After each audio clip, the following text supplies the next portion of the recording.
एमालेको भोट डकैती गरेर अन्त लगेर चाहिँ बेच्नुभयो नि त बजारमा, लिलामीमा राख्नुभयो नि त। जनताको भोट लिलामीमा राख्ने त माधव नेपाल भयो। संसदमा कहिलेकाहीँ उठ्ने गर्छ, सांसदहरूले उठाउने गर्नुभएको छ। 70 करोड खुलेआम हिँडिरहेको छ। एउटा सांसद चाहिँ संसद भवनमा आएर उफ्रिरहेको छ, त्यसलाई कारबाही हुनुपर्छ कि पर्दैन पर्छ भनेर मजाले सांसदहरू नै भन्नुहुन्छ। तपाईँ त्यही बसेर सुनिराख्नुहुन्छ, तपाईँलाई कस्तो लाग्छ? म मुसु हाँस्छु। कसैले केपी ओलीलाई बा भन्यो, कसैले हजुरबा भन्ला, कसैले कमरेड भन्ला, कसैले अध्यक्ष भन्ला। त्यो भने बापतको रिस चाहिँ के नि? त्यो कुन राजनीति हो? कुनै त्यो दर्शन हो? तपाईँले यो धर्म सर्म के भन्नुभयो नि, लाउँछु ल मैले रुद्राक्ष लाएँ, ल तपाईँ के गर्नुहुन्छ? दर्शकवृन्द नमस्कार। कार्यक्रम केन्द्रबिन्दु संवादमा यहाँहरू सबैलाई स्वागत छ। म कार्यक्रम प्रस्तुता विकास आचार्य। दर्शकवृन्द, आजको कार्यक्रममा हामीले नेकपा एमालेका केन्द्रीय कमिटी सदस्य गोकुल बास्कोटालाई निम्त्याएका छौँ। खरो र रुखो बोल्ने नेताको रूपमा परिचित बास्कोटा पछिल्लो समय पनि केही अभिव्यक्तिका कारण चर्चामा र विवादमा हुनुहुन्छ। उहाँले पछिल्लो समय धर्म र संहिताका बारेमा पनि आफ्नो धारणा व्यक्त गर्नुभएको छ सामाजिक सञ्जाल मार्फत। उहाँले सामाजिक सञ्जाल मार्फत राख्नुभएको आफ्नो धारणा व्यक्तिगत हो वा पार्टीकै हुन सक्छ। यी लगायतका विषयहरूमा आज हामी खुलेरै संवाद गर्नेछौँ। अर्को कुरा, पार्टी नेकपा एमाले आधिकारिक रूपमै अब फुटिसकेको भनौँ। अर्को पक्ष जुन माधव नेपाल समूह थियो, त्यो समूहले नयाँ पार्टी नेकपा एकीकृत समाजवादी पार्टी निर्माण गरी निर्वाचन आयोगमा आवेदन दिइसकेको छ। माधव नेपाल समूहको बहिर्गमन अर्थात् पार्टीबाट अलग हुने निर्णयले एमालेमा पर्ने असर, स्थानीय निकायको निर्वाचन भनौँ वा केन्द्रीय सङ्घको निर्वाचन अब 16-17 महिनाको दौरानमा पछि आउँदैछ, त्यसले एमालेलाई पार्ने असर, यी लगायतका विषयहरूमा पनि हामी चर्चा गर्दैछौँ। 10 बुँदे सहमति, एकता सहमतिको कार्यान्वयनको विषयमा अहिले विभिन्न कुराहरू उठिरहेका छन्। 9 जना स्थायी कमिटीका सदस्यहरू तटस्थ बसेका छन्, जो हिजो माधव नेपाल पक्षसँग खुलेका थिए। उनीहरूलाई पार्टीमा ल्याउनको लागि पार्टीले के कस्तो रणनीति बनाउँदैछ, यी लगायतका विषयहरूमा पनि आज हामी नेता बास्कोटासँग खुलेरै चर्चा गर्दैछौँ। र उहाँसँग सोधिनुपर्ने अर्को विषय, एमसिसी जो हिजो सरकारले आफ्नो सरकार हुँदा अथवा भनौँ एमालेको सरकार हुँदा जसरी भए पनि पास गर्नुपर्छ भनेर लबिङ गरेको पार्टी आज प्रतिपक्षमा पुगिसकेपछि एमसिसी कसरी पास गर्छौँ हेरौला भन्ने कुराहरू आएपछि एमालेको यहाँ धारणा के रहन्छ र उहाँले लागेको मुद्दा जुन सेक्युरिटी प्रिन्टिङ प्रेसको अनियमितता, त्यसमा 70 करोडको बार्गेनिङको त्यो अडियो टेपको बारेमा अहिले पनि सर्वोच्च अदालतमा त्यो मुद्दा विचाराधीन रहँदा तपाईँको यसप्रतिको धारणा के, यी लगायतका विषयहरूमा पनि आज हामी खुलेर संवाद गर्छौँ। आउनुहोस्, एमाले केन्द्रीय कमिटी सदस्य गोकुल बास्कोटालाई आजको यो कार्यक्रममा स्वागत गरौँ। मानिजी, स्वागत छ कार्यक्रममा तपाईँलाई। हजुर, धन्यवाद। सबैभन्दा सुरुमा एउटा विषयवस्तु, अहिले जुन पछिल्लो समय देखिएको एमाले भित्रको विभाजन, विद्वेष, विग्रह पनि भनौँ होला त्यसलाई, सम्भवतः यो पार्टी फुटिसकेपछि अथवा भने एउटा धार गइसकेपछिको पहिलो अन्तर्वार्ता पनि हो जस्तो मलाई लाग्छ। पहिलो अन्तर्वार्तामा तपाईँ एउटा यो धारणा भनिदिनु, अभिव्यक्ति के छ? पछिल्लो माधव नेपाल तपाईँका वरिष्ठ नेता, हिजोसम्मका 5 दशक लामो सङ्घर्ष पार्टीभित्र थियो, आज उहाँहरू अलग भएर जानुभयो। आजको संवाद यहीँदेखि सुरु गरौँ। सुरुमा यो स्वाभाविकै हुन्छ, किनभने राजनीतिमा योगदान पनि हुन्छ, सँगै पनि हुन्छ, छुट्टिने पनि हुन्छ। मुख्य प्रश्नहरू विचार र व्यवहारको हो। विचार र व्यवहारमा फरकपन आएको चाहिँ लाग्दैन। एउटा नयाँ विषय थप्यो, यो एउटा दुर्भाग्यपूर्ण कुरा हो कि एमालेमा आम विवादहरू राजनीतिक, सैद्धान्तिक, वैचारिक हुन्थे, तर यो पल्ट नै त्यस्तो भयो र 54 सालमा त्यस्तो भयो। त्यतिखेर पनि विधानमा नभएको उपमहासचिव पद सिर्जना माधव नेपाल आफैले गर्नुभयो, आफूले सरकारमा जानका लागि। ब्यालेन्स गर्न फर्केर आएपछि हटाउनु भयो विवाद त्यहाँबाट सुरु भयो माधव नेपाल महासचिव हुनुहुन्थ्यो सबैलाई याद छ उहाँले मनमोहनको नेतृत्वको सरकारमा उहाँलाई नगई भएन जानुभयो अनि जाँदाखेरि पार्टी चलाउन सङ्कट परेपछि उहाँले अर्को एउटा मान्छे खोज्नुभयो वामदेव गौतमलाई हुँदै नभएको पद उपमहासचिव सिर्जना गर्नुभयो जब 9 महिनापछि सत्ताबाट फर्कियो उहाँलाई त्यो फेरि उपमहासचिव चुनौती भयो र उहाँले त्यो निकालिदिनु भयो निकालिदिएपछि वामदेवले झगडा सुरु गरे र एउटा महाकालीको इस्यु निकालेर राष्ट्रघाती र राष्ट्रवादी बनेर एमाले टुक्रियो त्यो बेला पनि अलिकति यस्तो पेटी स्वार्थहरूले काम गरेर देख्छौँ हामी दोस्रो अहिलेको विवाद पनि कुरा त त्यही हो माधव नेपालले कम्पिटिसन गर्नुभयो केपी ओलीसित अनि हार्नुभयो अशोक राईको फुट त सानो फुट थियो त्यसलाई अहिले हामीले नगरौँ अहिले पछिल्लो त्यस्तै टुक्राहरूबाट जाउँ तपाईँले सोधे मूल प्रश्नमा आउँछु अनि त्यसपछि के भयो भन्दाखेरि अहिलेकोमा पनि प्रश्न त्यही हो माधव नेपालले केपी ओलीसित चुनाव लड्नुभयो महाधिवेशनमा उहाँ हार्नुभयो तर उहाँले गलत व्याख्या के गर्नुभयो भने मेरो पनि हैसियत छ भनेर कुरा गर्नुभयो त्यो सम्भव थिएन तर प्रश्न के उठाउनु भयो माधव नेपालले केपी ओलीले विधि पद्धति प्रक्रिया अनुशासन मानेन तर नमानेको त अहिले त छर्लङ्ग भयो चाडा घटना देखियो सरकार विरुद्ध निरन्तर हरकत प्रचण्डको बुई चढेर मिल्न पनि नदिने मिल्न खोज्दा नि भाग्ने उ खोज्ने अनि पछि आए संसद विघटनमा पुर्याउने स्थितिमा पुर्याएका उनीहरूले नै हो प्रचण्ड र माधव नेपाल मिलेर अनि त्यसपछि पुनर्स्थापना भयो केपी ओलीले चाहिँ भोट देऊ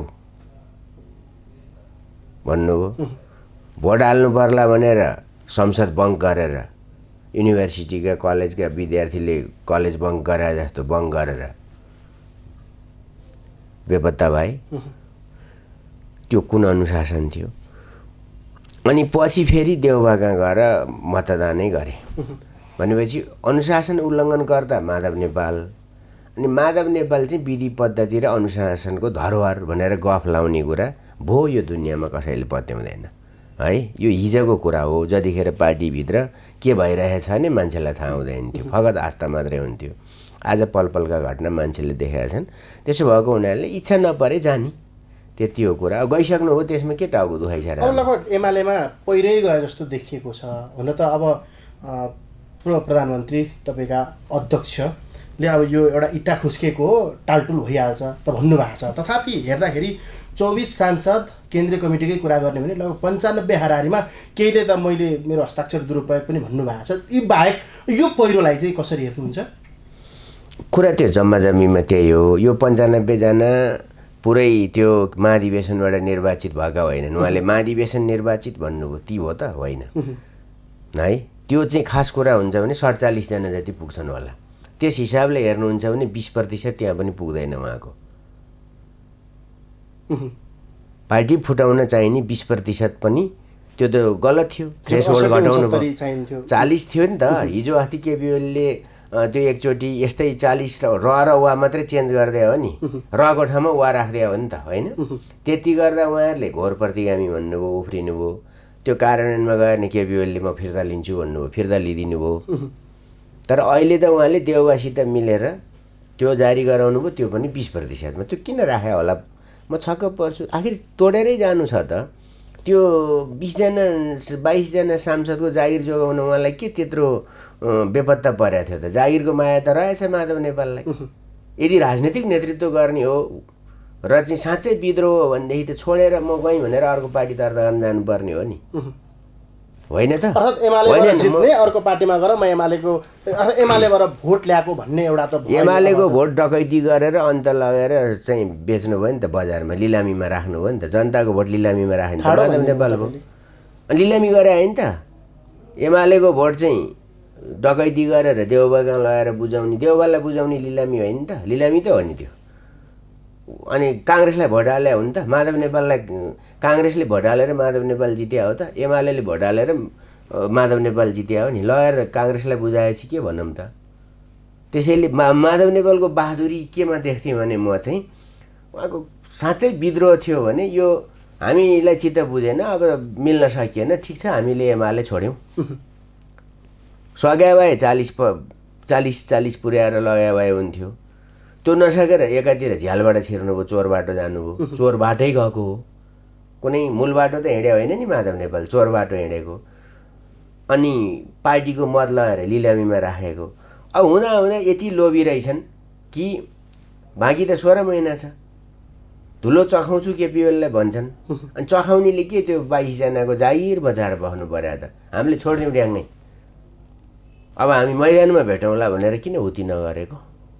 त्यसरी गएको भए भइहाल्थ्यो नि। त्यसैले उहाँको त्यो कुराको बारेमा मैले यसो सोध्छु, म विद्रोह त त्यसलाई भनिन्छ। तपाईँहरू पनि उहाँको सांसद खाइदिनु, त्यो पद खाइदिनको लागि तारातार सभामुखसँग ताकेता पनि गरिराख्नु भएको छ। त्यो प्रसङ्ग म जोड्छु, अध्यादेशको पनि प्रसङ्ग जोड्छु। त्योभन्दा पहिला तपाईँले अघिदेखि तपाईँले उठाएको के सोच्नुभयो भन्नुभयो नि, मैले केही पनि सोचेको छैन क्या, र कसैले पनि केही पनि सोचेको छैन। स्वाभाविक विद्रोह भने चाहिँ मैले भने जस्तो विद्रोह हो। विचार मिलेन, अलग गिनी, दृष्टिकोण मिलेन, अलग गिनी, सँगै व्यवहार मिलेन, अलग गिनी, विदाउट एनी प्रपर्टी, कुनै पनि कुरा नलिकन केही पनि। अब उहाँलाई के चाहिएछ भने अब त्यो यो चोर बाटो हिँडेर के गर्न खोज्यो भने त्यो एमाले केन्द्रीय कार्यालयमा यसो 50-60 लाख जम्मा भएको छ भने त्यो पनि 20% ले भन्नलाई त हो नि। यस्ता कायरहरूले उतिआराहरूलाई ले के विद्रोह गरे अब त त्यो त। त्यही भएर त्यो चाहिँ लिलामीमा चढे हो जम्मा जम्मी, मैले त्यही भनिदिन्छु। त्यसैले मैले केही हेरेको छैन, जनताले नि केही हेरेका छैनन्, कार्यकर्ताले नि केही हेरेका छैनन् होला। उहाँका फलोवरहरू केही होलान्, तिनले बोकेर हिँड्लान्। कुनै सैद्धान्तिक वैचारिक विवाद हुँदै होइन। माधव नेपाललाई चुनाव हारेर प्रधानमन्त्री हुने मत चाहिँ लोटरी लाग्ने मान्छे हो नि माधव नेपाल। सौभाग्य पाइराख्नुहुन्छ उहाँले, त्यो पाउनुहुन्न। अब सक्यो, अब त सक्यो नि। अब यसको सम्पूर्ण हिसाब किताब चाहिँ अब धेरै समय छैन, स्थानीय तहको पनि निर्वाचन आउँदैछ, प्रदेश र सङ्घको पनि निर्वाचन आउँदैछ। केही वर्षभित्रै सबै कुरा छिनफान हुन्छ। केपी ओली गलत हुनुहुन्थ्यो, माधव नेपाल गलत हुनुहुन्थ्यो, प्रचण्ड गलत हुनुहुन्थ्यो, वा देउवा गलत हुनुहुन्थ्यो। त्यो विषयमा फेरि छिर्छु। त्योभन्दा पहिला अब दोष त तपाईँले मैले केपी ओलीले केही दोष गर्नुभयो भने त सम्भवतः छैन नै भन्नु होला। तथापि अहिले दर्ता भएको पार्टी नेकपा एकीकृत मार्क्सवादी नेपाल, समाजवादी नेपालका सांसदहरू अहिलेका लागि भनौँ वा केन्द्रीय कमिटीका सदस्यहरूले पटक पटक माधव नेपालले कोसिस गर्नुभयो, वार्ताका लागि बस्न रेडी हुनुभयो। तर केपी ओलीले जब माधव नेपाल आउँछन् वा अब वार्ता गर्न आउँछन् भन्ने कुरा थाहा पाउनुभयो भने कहिले बारदलीबाट, कहिले सार्वजनिक मञ्चबाट अपराधी, देशद्रोही यी लगायतका आरोप बर्स्याएर त्यो बाटो पनि भङ्ग बनाइदिनुहुन्छ र वार्ता हुन पाएन भनेर उहाँहरूले आरोप लगाउनु भएको छ। आरोप हो र त्यो आरोप लगाउने साथीहरूले यो त फर्केर हेर्नु नि। क्रस भोट कसले गरे? कर्णालीमा के गरे? 4 संसदको पद त खाइदिनु भयो। पद खाइदिएको कुरा नगर्नु न। माधव नेपालले चाहिँ अमेरिका घुम्न गए बापत मान्छे लखेटे हामीले बिर्सेका छौँ। माधव नेपालले वामदेवहरूलाई कारवाही गरे होइन, सिपी मैनाले 10 जना सांसदलाई ठाडै निकाले होइन। माधव नेपाल एकताको सूत्रधार होइन के, माधव नेपाल षड्यन्त्रको चाहिँ सूत्रधार हो। किनभने षड्यन्त्रद्वारा पार्टी कब्जा गर्ने उहाँको चलन हो। झन् गुरिल्लावालासित उहाँको मितेरी साइनु कसिएपछि त झन् बढ्दा त्यो कसले कसिदिएको? अध्यक्ष केपी ओलीले कसिदिएको होइन? त्यो कुरा यसो गरौँ न। अब माधव नेपालले पार्टी बनाएर खान्नन् के, त्यो कुरा एकदम स्पष्ट छ। ठिक छ। यो कुरा उहाँहरूले लगाउनु भएको यो आरोप मिथ्याङ्कन हो भनेर मलाई प्रमाणित होइन। के प्रमाणित गर्ने? ओपन छ त, म भनिरहेको छु नि। माधव केपी ओलीले पार्टी फुटाएर म तँलाई निकाल्छु, निस्केर जा भने हो? वार्ताको माहौल कहिले पनि के वार्ता भने कि? अनि वार्ता गरेर कार्यदल बनिसकेपछि 10 बुधे त्यसमा सहमति भएपछि त्यो मान्नुपर्ने केपी ओलीले कि माधव नेपालले? कसले मान्नुपर्ने? त्यो वार्ता समितिकाले नि भनुन् न।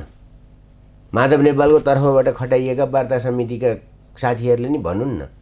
10 बुधेमा केपी ओलीको कहीँ हडल छैन भने चाहिँ प्रति त उहाँहरूले आफै विश्वास गर्नु भएन। उहाँहरूले के भन्नु भने उहाँहरू केपी ओलीसँग मिल्नु भयो भनेर भनिदिनु भयो उहाँका सांसदले। हो, त्यसो भएपछि षड्यन्त्रकारी को रहेछ त?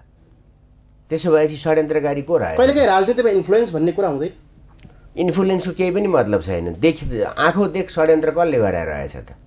मैले तपाईँलाई त्यही सोधेँ नि त होइन। आफ्नै साथीहरूले गरे स्वाइमा पनि उहाँले चाहिँ भएन भन्नु भने चाहिँ उहाँलाई विभाजनै गर्नु परेको थियो। फुटाउन परेको थियो, चोइटिनु परेको थियो, निस्किनु परेको थियो। अनि यो नौटङ्की किन खुरुक्क निस्किने जाने दल दर्ता गर्ने? हामीले त भनिदिएकै छौँ त, गरे भइहाल्यो। खै यो 28 फागुन पछि 25 साउनसम्म, जुन 25 साउन भनेको मैले कोडिङ चाहिँ तपाईँहरूको केन्द्रीय समितिको बैठक थियो, त्यतिखेर विधान संशोधन प्रस्ताव पनि लिएर जानुभएको थियो। त्योभन्दा अगाडिको यो 28 फागुनमा तपाईँहरूले 9औं महाधिवेशनबाट निर्वाचित सबैलाई महासचिव र अध्यक्ष बाहेक सबैलाई हटाउने अर्थात् त्यो पद नराखेर 10औं महाधिवेशनमा जाने निर्णय गर्नुभयो। उहाँहरू कसैलाई पनि जानकारी गराउनु भएन। पार्टी त जुन ज्येष्ठ 2 अगाडिको संरचना फर्किसकेपछि त माधव नेपाल पनि उत्तिकै बराबरीको हिस्सेदार होइन र, वरिष्ठ नेता हुनुहुन्थेन र, झलनाथ खनाल वरिष्ठ नेता कुनै पद होइन, अलङ्कार मात्रै हो। अर्थात् त्यो बिचमा भएका यी राजनैतिक तपाईँहरूको निर्णयहरूले उहाँहरूलाई चित्त दुख्न नपाउने?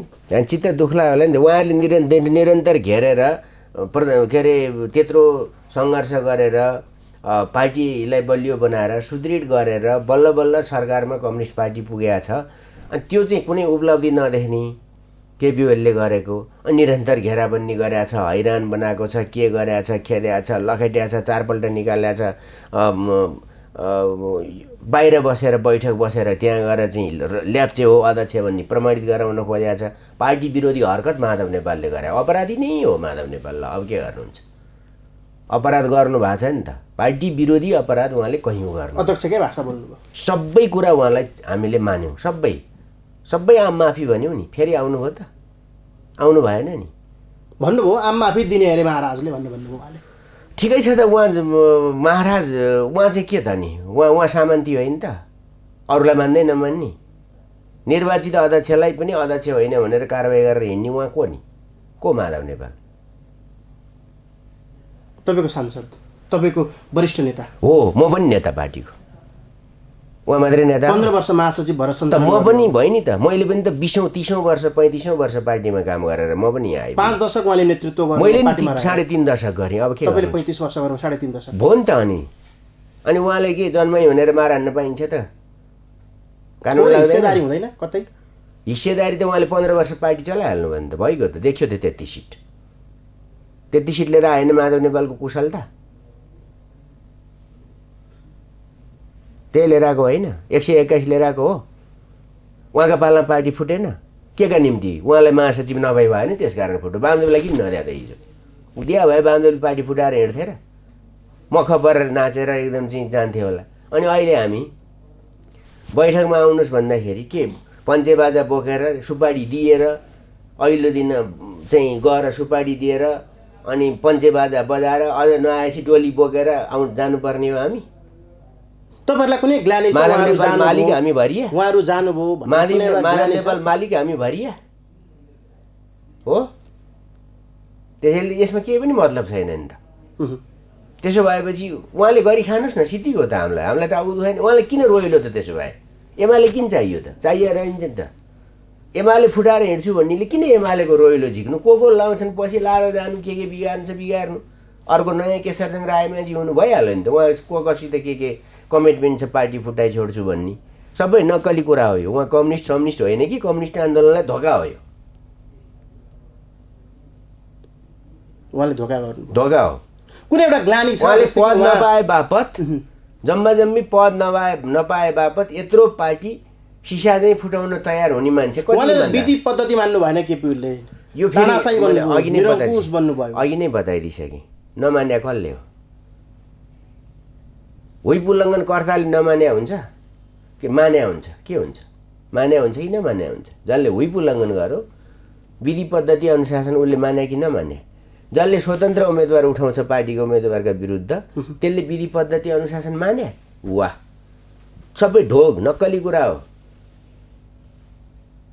कुनै ग्लानी छैन। अब माधव नेपाल निस्किनु भयो, अर्थात् 24 सांसद उहाँलाई हुनुपर्छ ग्लानी। हामीलाई के ग्लानी हुने? एउटा मजबुत सुसङ्गठित पार्टी आज छिन्न भिन्नको अवस्थामा पुगेको छ, त्यसको दोष तपाईँले लिने कि नलिने? हामी लिन्नौँ। जसले भोट हालेनन्, जसले पार्टी फुटाउने हिँडे, जसले के अरे अदालत गए, जो राष्ट्रपति कहाँ गए, जसले देउबालाई किस्तीमा लगाएर एमाले भोट लिलामीमा चढाएर बेचे, तिनले चाहिँ केही गर्न नपर्ने? हामीले के गर्ने? हाम्रो त पार्टी छँदैछ, एमाले पार्टी छँदैछ, हाम्रो पार्टी चलाउँछौँ। यसमा वेलकम सबैलाई गरे हो। उहाँलाई त्यहाँ बस्नै मन छैन, जाने त कहाँ भन्दाखेरि चाहिँ बाबुरामसित मिल्ने, उपेन्द्रसित मिल्ने, प्रचण्डसित मिल्ने, उहाँको डेस्टिनेसन त्यो हो त किन किचिज गरे यहाँ? यो जम्मै किचिज के हो भने दिग्भ्रमित बनाउने र केही मान्छे अझै पनि ढुलमुलमा भएदेखि मेरो करिश्माको पछाडि कोही कुद्छ कि भन्ने छैन। त्यो अहिले त राष्ट्रिय हिरो बन्नु भएको छ नि उहाँ त। गोर्बाचोभलाई बनाएको थिए, अमेरिकाले बनाएर, युरोपियनहरूले बनाएर नोबल प्राइज दिएर गरेका थिए है। अनि दरबारले यहाँ पनि केशरजंग रायमाझीलाई हिरो बनाइदिएको थियो, हो कि? संविधान बचाउनु भयो, लोकतन्त्र गणतन्त्र बचाउनु भयो, अनि केमा बचाउनु देशको देशलाई चाहिँ अग्रगमनमा लानु भयो, प्रतिगमनका मसियालाई चाहिँ नाच्नु भयो, बारदलीमा पुर्याउनु भयो। बापरे, माधव नेपाललाई लाग्ने ट्यागहरू अहिले के भने त अब त्यो यसको के राजनीतिक परिभाषा हुन्छ र यसको जस्टिफिकेसन? संसदको हत्या गर्नु भएको थियो पटक पटक तपाईहरुले, उहाँहरूले संसद के ठुलो कुरा हो र? संविधानमा छँदैछ त्यो कुरा। अनि संसदको हत्या होइन नि, संसद विघटन गरे, दुईचोटि हत्या गरे। सुन्नुहोस् न, अनि पुनर्स्थापित भएको संसदले के लछार त 1 महिनासम्म? हुन त बिजनेस दिएको छैन। अनि के भयो त? के लछार बाटो लायो? अनि संसदै छलेर अध्यादेश लिएर आएको होइन? त्यो पनि 40 घटाएर 20 मा। नौटङ्की केमा भएको थियो? प्रतिगमन क्याटेगोरिकल्ली भन्नु पर्यो नि, संसद विघटन प्रतिगमन हो। अनि देवबालालाई के अरे ज्ञानेन्द्रलाई लगेर संसद विघटन गरेर ज्ञानेन्द्रलाई लगेर शासनै सत्ता नै बुझाउने, संविधान नै निमोठनीसित मिल्ने। हामीले के संविधान खारेज घोषणा गरेका थियो? केपी ओलीले गरेको थियो। लिगभन्दा बाहिर हिँड्नु पर्यो नि त। के लिगभन्दा बाहिर? माधव नेपाल धारा 4 नटेकिकन 5 मा उफ्रेर जानुभयो। उहाँहरूले जे सेटिङ गर्नुभयो, गराउनुभयो, त्यो इतिहासमा दर्ज भयो र सर्वोच्च अदालतले जे फैसला गर्यो र परमादेशी संविधानको कुन धारामा छ प्रधानमन्त्री अदालतले तोक्ने भन्ने छ? संविधान कसले मिच्या? न्यायाधीशहरूले मिच्या। संविधान कसले मिच्या? मिच्नका निम्ति यिनीहरूले उक्स्याएको होइन कुरा छ, त्यो भन्न सक्छन्? गलत व्याख्या गरेछ, हुँदै नभएको विकिपेडियाको कुरा सार्या छ, कपिराइटको कानुन लाग्नुपर्ने यी न्यायाधीशहरूले, जसले त्यो नक्करी नभएको कुरा गरे। कोइजुमीले के गरेको? नर्वेमा के भएको? क्यानाडामा के भएको? दुनियाँले कसैले थाहा पाउँदैन भन्ठान्या छ? हुँदै नभएका न्यायिक सिद्धान्त लिएर आएर फुँदा भरेर भाषण लेखेर कुनै फैसला भएको छ र यो? अब देखिन्छ तमासा प्रतिगमन कति भयो भन्ने त। सरकार बन्यो, अहिलेसम्म कति गर्थे? सरकारसम्म बनाउन सकेनन् नि, कति भयो अहिले? 1 महिना नि नआयो होइन? 1 महिना नआयो। अनि के हामीले रोकिदिए? बडा अग्रगमन भने होइन? सर्वोच्च रामराज्य आइसक्नुहोस्, रामराज्य लिएर आइसक्यो भने होइन? खै त, खोप केपी ओलीले लिएर आइदिए होइन? भाँड्या के अरे बान्ने बेला आइपुगे होइनन्? कमाएर भगारीमा लिएर आइदिए त केपी ओलीले हो नि? बान्डिखेर आइपुगे होइनन्? त्यसमा के कम्पिटिसन गर्दैछन् यिनीहरू? एउटा युवा चाहिँ एसएसबीले चाहिँ ट्विन कटाइदिएर मारिदियो, अनि कसो गर्न खोजे? ट्विन नबनाउनु चाहिँ केपी ओली, विस्थापन नगर्नु चाहिँ केपी ओलीको दोष। उनीहरूले भनेनन् 143 वटा ट्विन विस्थापन भएर 143 वटा पुल बने, त्यो भन्न सकेनन्। भारतले हाम्रो युवाको चाहिँ भारतीय सुरक्षाकर्मीले हाम्रो युवाको अन्यायपूर्वक चाहिँ हत्या गर्यो भनेर बोल्न सकेनन्। भन्छन् के भने केपी ओलीले ट्विन बनाएन, यिनको राष्ट्रवाद, यसलाई भन्छ तुहिया राष्ट्रवाद। त्यही होइन अग्रगमन? देशको बारेमा, आफ्नो नागरिकको बारेमा बोल्न नसक्ने? अमेरिकन, ब्रिटिस, जर्मन एम्बेसीमा काम गर्न गएका सुरक्षा गार्ड, उनीहरूको सुरक्षाको निम्ति गएका नेपालीलाई फिर्ता लिएर तिमीहरूले हिजो लग्यो, तिमीहरूले लिएर हाम्रो त्यहाँ पहुँच भएन भन्न सके? यति हुती छ? परराष्ट्र सम्बन्ध बिगारो भने होइन? के लजारेको छ हेरौँला नि त हामी। यही धरती हो, यही मैदान हो, यिनै जनता हुन्, यिनै मतदाता हुन्, यही नयाँ पुस्ता हो, हेरिराख्छ नि। त्यसैले यो के हो भने प्रतिक्रान्तिकारी कदम उहाँहरूले चालेको। लाजाको मर्दो त्यही सिट लिएर आएर लिएर उनीलाई लगेर 121 सिट हुनेसित के अरे 80-81 सिट हुनेलाई प्रधानमन्त्री नदिएर त्यही सिटले चलाउने, त्यो डेमोक्रेसीको हुर्मत लिएर हिँडेका छन्। ठुला कुरा। एउटा कुरा विषय यो सर्वोच्चको प्रसङ्ग आइराख्दाखेरि कुनै एउटा फैसला आफूमा प्रभाव अर्थात् आफूलाई सहज हुने खालको आए हर्ष बढाइ कसले गराएको छ? हामीले केही पनि गरेको छैन। आफूलाई जुन अप्ठ्यारो पार्ने आयो भने हामीले कहिले होइन सैद्धान्तिक प्रस्तावनामा उभियौँ। भारतको एउटा कुन चाहिँ प्रदेशको उदाहरण दिएर नेपाल देशको कुरा गर्ने, प्रदेश राज्यसभाको भारतको राज्यसभाको कुरोलाई यहाँ देशको कुरामा लिएर आएर जोड्ने। त्यो भ्याकेटमा गएको निवेदन प्रति जुन सर्वोच्चले फैसला गर्यो त्यसप्रति तपाईँहरू हर्षित हुनुभयो। सर्वोच्चको फैसला राजनीतिक फैसला हो। फागुनको लागि तपाईँहरू हर्ष बढाइ गर्नुभयो? गरेको छैन, कसैलाई लड्डु बाँडेनौँ। हामीले सोचेको के हो भने स्वतन्त्र न्यायपालिकाको परिकल्पना गरे हो। अहिले त पुरै पोलिटिक्स गाइडेड, इन्ट्रेस्ट गाइडेड फैसला आएको हो नि। यसलाई कसले कानुनी फैसला भन्छ? यसलाई कसले संवैधानिक फैसला भन्छ? यो न्यायिक फैसला किन संवैधानिक परिषद यस्तै विवादमा न्यायिक सिद्धान्तमा आधारित फैसला गरेर न्यायाधीशलाई के लाग्यो भनेर फेरि यति अहिले धमाधम आइरहेछन् नि त मिडियाले फ्याक्ट चेक गरिरहेछ नि त। अदालतले जे कुरालाई नजिर बनायो ती कुराहरू इन्टरनेसनल्ली प्र्याक्टिसमा नभएका हावादारी उडन्ते, कुनै त विकिपिडियाबाट पनि विकिपिडियाबाट सारेको हुबहु सारेको। अनि त्यसलाई कहाँ चाहिँ त्यो कुन अथोराइज डकुमेन्ट हो विकिपिडिया? अरू पनि हुन्छन् नि। त्यस्तो काम गरेर हिँडेका कुरालाई न्यायाधीशहरूले फिलिङ गर्नु पर्दैन हामीले गल्ती गरेछौँ भनेर। त्यो कुर्सीमा उहाँहरू हुनु होला, तर अस्थिरताको जननी र जन्मदाता उहाँहरू हुनुभयो। प्रधानमन्त्रीलाई त्यति राइट हुँदैन? नक्कली कुरा गरेछ, बेलायतमा भएन, कहाँ भएन, किन भएन? संसद विघटन भएको छैन? कैयौँ देशमा भएको छ। 24 पल्ट जापानमा भयो 77देखि यता। अब गफ दिनुहुन्छ उहाँहरू भएकै थिएन अरे। नर्वेमा भएको थिएन अरे, क्यानाडामा भएको थिएन अरे। के गरे हार्परले? गरे होइन। हिजो अस्ति मात्रै जस्टिन ट्रुडेलले भङ्ग गरिदिए होइन संसद? हुँदो रहेछ त। अनि यो फैसला र इन्टरनेसनल प्र्याक्टिसको कुरा मिल्यो। त्यसैले यो कुरा चाहिँ नितान्त पूर्वाग्रही। यो इतिहासले समीक्षा गर्ने कुरा रह्यो। अब मैले एउटा प्रसङ्ग तपाईँलाई अर्को गरिहाल्छ नि, त्यो त भइसक्यो नि सुरु। नेकपा एकीकृत समाजवादी पार्टी नेपाल फुटिया नाम एकीकृत। बधाई दिनुहुन्छ? फुटिया नाम एकीकृत। जनगोरीको सिंह छैन, त्यसको नाम तिखे। त्यति एउटा बधाई दिनुहुन्छ तपाईँ अहिले? के खाँचाले बधाई दिने? घाटमा गएर के अरे त्यो शङ्ख बजाएर ठाउँ बधाई दिन मिल्दैन नि साथी। बाजा बजाएको होइन नि यो। मलामी गइरहँदा 15 वर्ष सङ्घर्ष दुःख गर्नुभएको रहेर बसेको एकजना तपाईँको वरिष्ठ। त्यसो भए त माधव नेपालभन्दा अगाडि त केशरजङ रायमाझी महासचिव थियो नि त।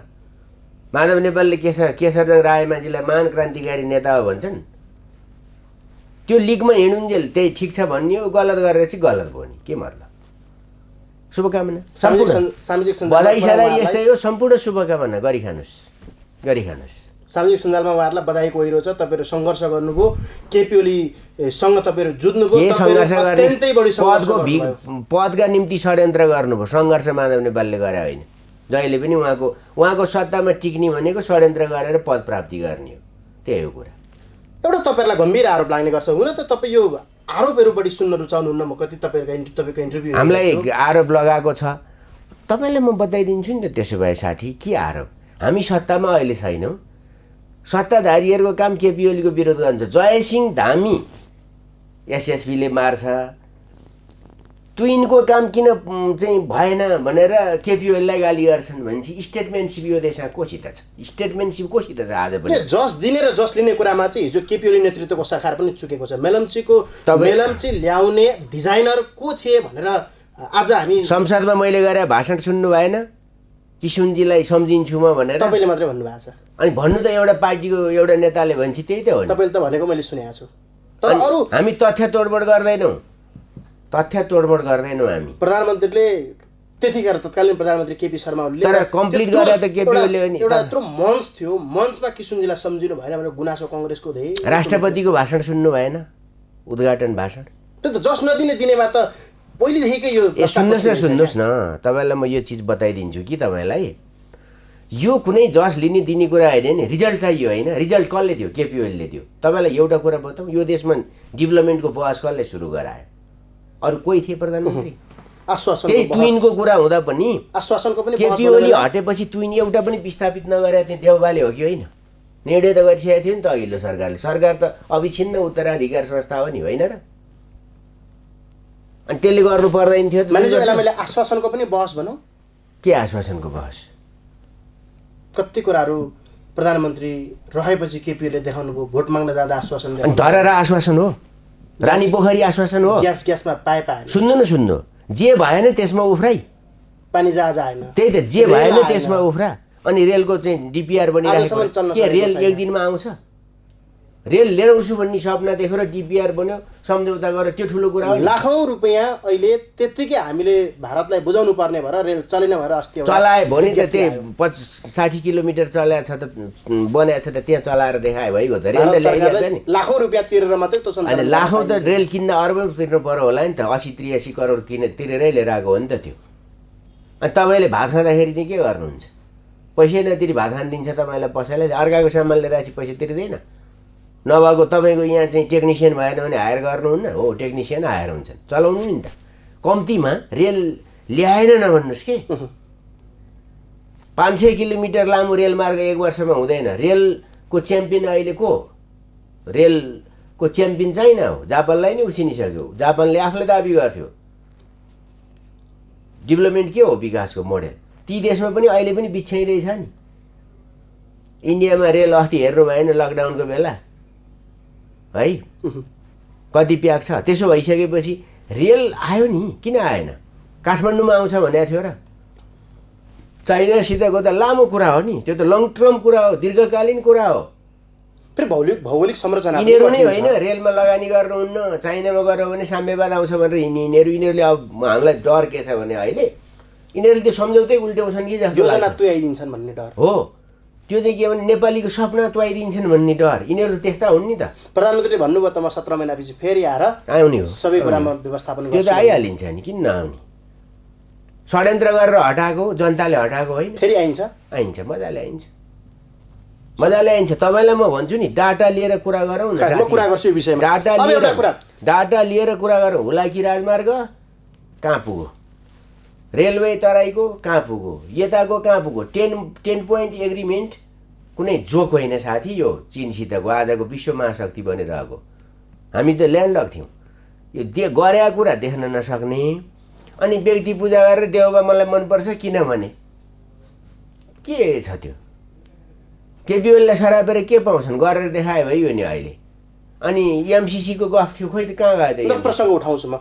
केपी ओली स्वेच्छाचारी बन्नुभयो, मनपरी ढङ्गले चल्नुभयो। केहीले त, मैले त्यो नामै तपाईँले त थाहा छ, केहीले त भन्छन् गोकुल बास्कोटा, माननीय गोकुल बास्कोटा, महेश बस्नेत, माननीय महेश बस्नेत लगायतका केही नेताहरूको यो भाव प्रवृत्तिले केपी ओलीमा त्यो स्वच्छचारिता झाङ्गियो भनेर आरोप लाउँछन्। उहाँहरूले ल्याउने गर्नुभएको छ। मैले सोधेको प्रश्न होइन। केही क्षति हुँदैन थियो अरे तपाईँले त्यति नगरिदिनु भएको भए? व्यक्ति पूजा ल ठिक छ। कसैले केपी ओलीलाई बा भन्यो, कसैले हजुरबा भन्ला, कसैले कमरेड भन्ला, कसैले अध्यक्ष भन्ला। त्यो भने बापतको रिस चाहिँ के नि? त्यो कुन राजनीति हो? कुनै त्यो दर्शन हो? कुनै त्यो विचार हो? त्यो कुनै सङ्गठन हो? त्यो एउटा सामान्य कल्चर र कट्से होइन, हाम्रो संस्कार होइन त्यो, त्यति होइन, त्यति त हो नि। त्यसमा के बा भनेर कहाँ प्रतिक्रान्ति भयो? तपाईँ के भन्नुहुन्छ त बालाई? तपाईँको बालाई, हजुरबालाई के भन्नुहुन्छ? के भन्नुहुन्छ? अर्थकै छ कुनै शब्द? कि यो फन्डेड सिभिल सोसाइटीका पण्डितहरूको कुरा सुनेर नहिँडौँ न? पार्टीलाई पनि एउटा घरै सम्झिनु पऱ्यो भन्न खोज्नुभयो तपाईँले। घर त हो नि, अभिभावक भन्छन् होइन? अध्यक्ष अभिभावक हो भन्छन्। अभिभावक भने बाउ हो, आमा हो, दाइ हो, दिदी हो, आफूभन्दा सिनियर जो छ उमेरमा, त्यही हो नि। कोही बुद्धिमा हुन्छ, कोही अरूमा हुन्छ। यसले के बिगारो त? यसले केही बिगारो? उहाँहरूको त घट्यो रे। उहाँहरूको गुनासो चाहिँ माधव नेपाललाई के बा भनेनन् रे उनका छोराछोरीले? के भएछ त्यहाँ त? त्यसो भए पानी तताएर मार्नु डाडुमा। आफ्ना छोराछोरीले पनि आफूलाई बाउ भन्दैनन् भने त कता छोराछोरी जन्माएछन् माधव नेपालले? निर्वाचनको कुरा गर्नुभयो तपाईँले। निर्वाचनमा फेरि प्रधानमन्त्री रहनुभएका केपी शर्मा ओली, यसअघि तत्कालीन भनौँ पार्टी अध्यक्ष ओलीले त योभन्दा बढी अझ 2/3 नै भन्नुभयो। त्यसपछि खुम्चेर बहुमत भन्नुभएको छ। अहिले त सर्वश्रेष्ठ पार्टीमै बन्छु भन्नुभएको छ। तपाईँले फेरि आइन्छ भन्नुभयो। के चाहिँ भनेर आउनुहुन्छ? भोलि जनतासँग के जान्नुहुन्छ? 3 वर्षमा के गर्न सकेनौँ, आफ्नैलाई पनि पाखा लाएर लात्ती हानेर आयौँ, भित्तामा पुऱ्यायौँ, फेरि हामीलाई भोट दिनुहोस् भन्नुहुन्छ? त्यही भनेर आउँछौँ नि, जुन कुरा अघि भने मैले। यसअघिका हामीले धरारा बनाउँछु भनेको थियो, बनायौँ। वृद्ध भत्ता बढाउँछु भनेको थियो, बढायौँ। अनि मान्छेका 6 लाख भूकम्पबाट पीडित नागरिकका 6 लाख घरहरू बनाउँछौँ, पुनर्निर्माणको एउटा ठुलो कुरा त्यो गर्छौँ भनेको थियो। अनि विदेशीका सामु लत्रिँदैनौँ भनेको थियो है। यी कुरा गऱ्यौँ नि, यी चिजहरू भयौँ नि। बाटाघाटा पुलपुलेसा बनाउँछौँ भनेको थियौँ, रेल ल्याउँछौँ भनेको थियौँ, ल्यायौँ है। तेल ल्याउँछौँ भनेको थियौँ, पाइपलाइन त्यहाँसम्म आयो होइन। तथ्याङ्क त अहिले के भएको भने हामीसित जति तथ्याङ्क अरूसित छ त्यही कुरो लिएर जान्छौँ। तपाईँको घर अगाडि बाटो बनेन, अलिकति पनि 1 किलोमिटर नै बनेन, वा एउटा पनि सार्वजनिक धारा बनेन, वा एउटा पनि स्कुल बनेन यो बिचमा। त्यो त सरकारको न्यूनतम काम होइन, अभिभावकको न्यूनतम काम होइन। छोराछोरीलाई कपडा लगाइदिने काम सरकारको, अभिभावकको न्यूनतम काम। यिनीहरूले चाहिँ के गर्छन् त त्यसो भए? मैले भन्न खोजेको 3 अहिले जो सरकारमा छन्, शिक्षामा के फड्को मारो, स्वास्थ्यमा के फड्को मारो, यो जुन अन्तर्देशीय कुरामा भयो, परराष्ट्र मामिलामा भयो, जलविद्युतमा भयो, के त्यस्तो फड्को मारेर फेरि हामीले यति मार्यो? लोड सेडिङ सडकको विषय त लोड सेडिङ मुक्त भयो, लोड सेडिङ मुक्त हो। अनि त्यो साधारण कुरा कसैका निम्ति त्यही महान कुरा, हाम्रा निम्ति साधारण कुरा कसरी फेरि? कुलमानले रे त कुलमानको त कुरा नगरौँ, उसले लगानी काहीँ पनि गरेर देखाएको छैन। मैले एउटा पसल छ सरकारले फेरि ल्यायो, सरकार त हाई भयो अहिले। होइन होइन, सरकार के हाई हो नि? कुलमानले कहाँ लगानी गरेर रहेछ? कुलमानले जागिर खाएको जनमत भन्ने नक्कली हो त्यो। उनको एउटा ग्रुप छ, त्यो विभिन्न परियोजनामा लगाएका 6-7 हजार मान्छे छन्। नागरिक समाजका अगुवा हो भनौँ। यो नागरिक समाज छ, फन्डिङ समाज, बृहत रूपमा फन्डिङ समाज। कसैले पैसा दियो त्यसले गीत गाउँछ, मादल ठोक्छ। तपाईँको पक्षमा वकालत गर्दै नागरिक समाज, अर्काको पक्षमा म नागरिक समाज एकदम क्लियर हो। नागरिक समाज नेपालको द्वैतवाला छ नि। अनि हिजो त राष्ट्रघात भएको थियो होइन, को माटो लाएर हिँडेको थियो क्यारे उहाँ कमल पोखरीतिर।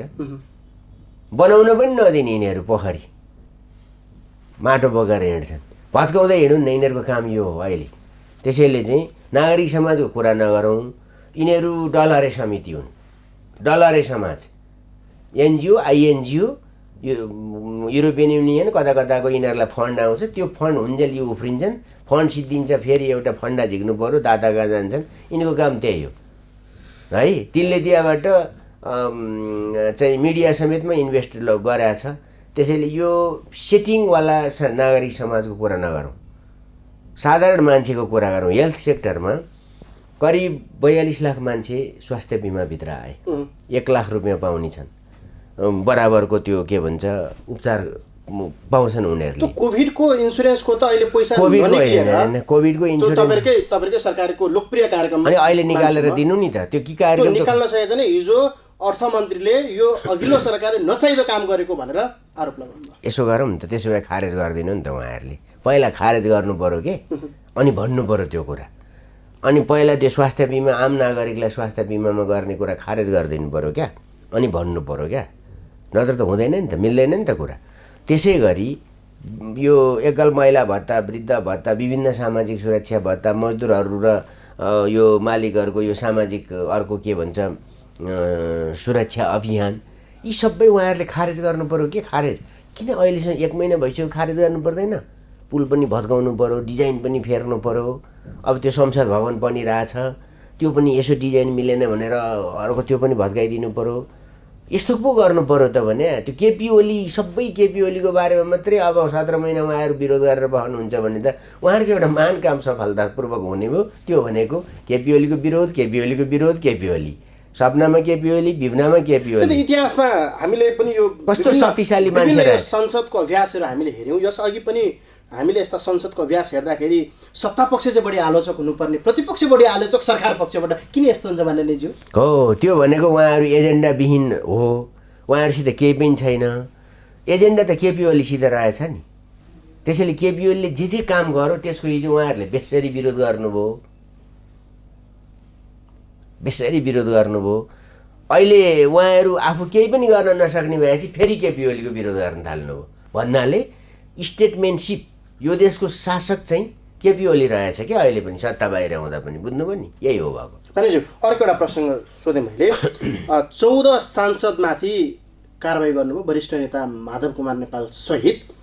बाँकी रहेका 10 जना जुन अहिले उहाँहरू 24 भन्नुहुन्छ आफूहरूलाई, त्यसमध्ये केही सांसदहरूलाई कारबाही गर्नु भएन, तर उहाँहरू तपाईँहरूलाई छोडेर अर्को दलमा सदस्य हुन पाऊँ भनेर दस्तखत दिइसक्नु भएको छ। उहाँहरू 10 जना फेरि फर्किन्छन् भनेर कारबाही नगरेको कि त्यसमा केही अरू कुराहरू हुन सक्छन्? उनीहरूले मतदान गरेका थिएनन् नि। यो कारबाही चाहिँ यसैको त्यो धारा 3 किनभने अन्तर्गतको कारबाही गर्नलाई विधि पद्धति चाहियो भने होइन त, विधि पद्धति अनुसार कारबाही गर्न मिल्दैन थियो। अनि देउबालाई भोट हाले बापत त कारबाही गर्नुहुन्न भनेर त अदालतले लेखाएर ल्याइरहेको थियो अदालतबाट। अब एउटा मात्रै कुरा गरिदिनु भयो कि धन्न त्यो माधव नेपालहरूले खोल्ने पार्टीको नाम अदालतले तोक्दैनछ त्यतिखेरै, त्यो पनि गर्दै भए हुन्थ्यो राम्रो। नेपालको अदालतले नि त्यो गर्दै हुन्छ क्या। पोलिटिकल इस्युमा अदालत यसरी फस्यो नि, नराम्रोसित फस्यो, स्वत्व गुमायो।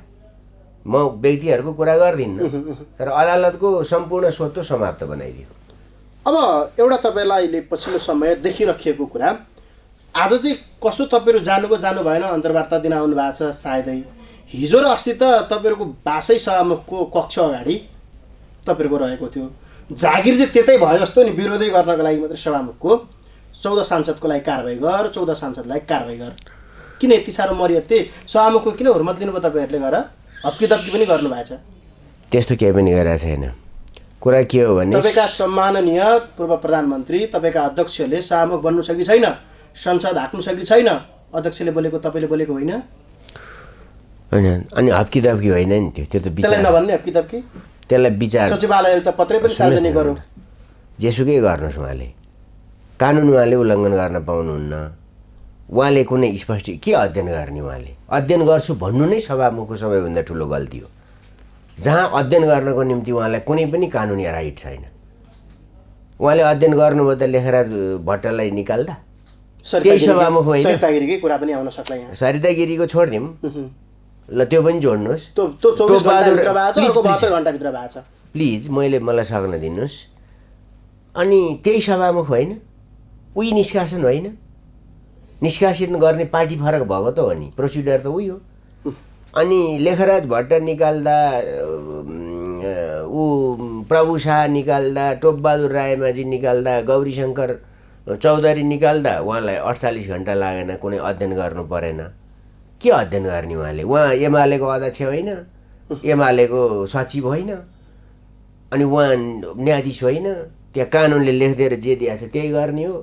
अनि त्यति गर्नलाई उहाँलाई किन गर्नु परेन भने चाहिँ उहाँ पोलिटिकल कन्सपिरेसीमा संलग्न हुनुभयो, षड्यन्त्रमा संलग्न हुनुभयो। त्यो कुरा नगर्नु भनेको हो हामीले। उहाँले यसमा राजनीति गर्नुभयो भने स्वाभाविक छ नि त। अनि एका देशमा भएको घटना त्यसले पोलिटिकल कहाँ एउटै कुरा गर्नु पर्यो नि, चेन्जेस यसो नि, किन कारबाही गर्नु? उहाँको काम सूचना टाख्ने होइन। त्यसो भए त्यही कारबाही 5 महिना अगाडि उहाँहरूले भोट नहाल्दा किन गर्न सकेन 3-4 महिना अगाडि?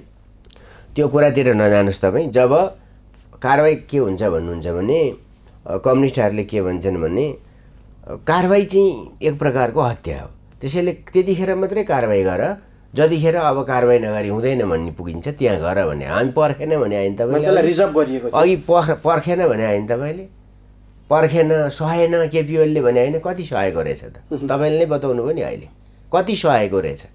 त्यस कारणले सभामुखको जुन कुरा छ उहाँले सभामुखको मर्यादामा रहनुहोस् भने त्यो सभामुखले गर्ने कामको उत्तरदायित्वको जुन कुरा छ, दायित्व निर्वाहको जुन कुरा छ त्यो निष्पक्ष निर्वाह गर्नुहोस्। त्यसमा छट्टै फट्टै छुल्याइ काम नगर्नुहोस्। त्यसो गर्नुभयो भने तपाईँ सभामुखको भूमिकामा रहनु भएन, कुनै एउटा पार्टीको नितान्त क्याडरको रूपमा मात्रै रहनुभयो। त्यो कुर्सीमा बसेर क्याडरको मात्रै भूमिका खेल्न पाइँदैन, हाम्रो भनाइ त्यो हो। त्यो कुरा उहाँले सम्झन नसकेपछि हामीले सम्झाइदिन गएको हो उहाँलाई। आज पनि जानुभयो? आज गइएन, किन जानु? एक दुईचोटि सम्झाइसक्यो, सबैले थाहा पाइसक्यो, अब भयो नि त।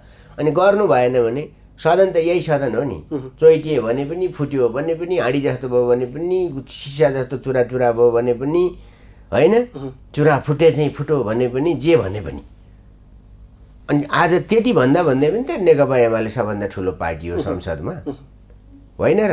अनि त्यो पार्टीसित चाहिँ उहाँहरूले त्यस्तो गलत गैर कानुनी अधिकार नभएको कुरा राखेर राजनीतिक दमनको प्रक्रिया सुरु गर्नुहुन्छ भने त्यसको स्वाभाविक प्रतिक्रिया हुन्छ।